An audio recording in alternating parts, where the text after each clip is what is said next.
আপোনাৰো আছে নেকি পিএনবিৰ একাউণ্ট? আপুনিও বিচাৰে নেকি ষ্টক মাৰ্কেটত বিনিয়োগ কৰিবলৈ? তেন্তে আপোনাৰ বাবে ভাল খবৰ। পিএনবিৰ গ্ৰাহকে এতিয়াৰে পৰা এফডি আঁচনিত পাব 52,453 টকা। আপোনাৰো আছে নেকি পিএনবি একাউণ্ট? সকলোৱে নিজৰ লগতে পৰিয়ালৰ সদস্যৰ ভৱিষ্যত সুৰক্ষিত কৰিবলৈ বিনিয়োগৰ পথ বাছি লৈছে। কিছুমান লোকে বেংক বা ডাকঘৰত বিনিয়োগ কৰে, কিছু লোকে মিউচুৱেল ফাণ্ড বা ষ্টক মাৰ্কেটত বিনিয়োগ কৰিব বিচাৰে। বিনিয়োগৰ এই জনপ্ৰিয় উপায়বোৰৰ ভিতৰত এটা হ'ল ফিক্সড ডিপজিট বা এফডি।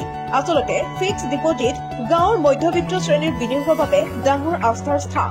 বিভিন্ন ৰাজহুৱা বা ব্যক্তিগত বেংক বা ডাকঘৰত সুবিধা প্ৰদান কৰা হয়, যিটো অতিকৈ নিৰাপদ।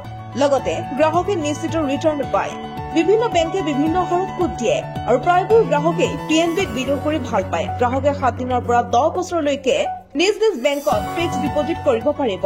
পিএনবি বেংকৰ ফিক্সড ডিপজিট বা এফডি গ্ৰাহকে 3.50% পৰা 7.25% সুতৰ হাৰ বিনিয়োগ কৰিব পাৰে আৰু সাধাৰণ ৰাইজে পিএনবিৰ 57 দিনীয়া সুতৰ হাৰ এফডি 6.7% লাভ কৰিব। নিউজ ডেস্ক, প্ৰতিবিম্ব লাইভ।